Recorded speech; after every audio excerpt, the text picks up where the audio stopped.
কোনো আজাদি স্লোগান চলবে না, কোনো ইনকিলাব মঞ্চ চলবে না। আমরা বাংলাদেশী, এই বাংলা ভাষাকে উপেক্ষা করে যারা বলে ইনকিলাব ইনকিলাব, তাদের শাস্তি চাই। আমরা নতুন ধারা বাংলাদেশের পক্ষ থেকে তাদের শাস্তি চাই। যারা বলে ইনসাফ ইনসাফ, তাদের শাস্তি চাই, তাদেরকে শাস্তি দিতে হবে। যারা বলে আজাদি আজাদি, তাদেরকে একটা প্যাকেটের ভিতরে বন্দি করে পাকিস্তান পাঠিয়ে দেয়। সারা বাংলাদেশের মানুষ তো এই আপার প্রতি একমত, তাই না? আপা তো বাংলাদেশের জন্য অনেকটাই শাস্তি চাইল।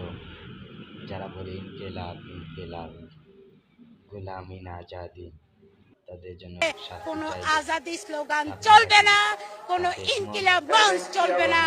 আমরা বাংলাদেশী, আমরা এক গর্বে বলবো বিজয় বাংলাদেশ, বিজয় বাংলাদেশ।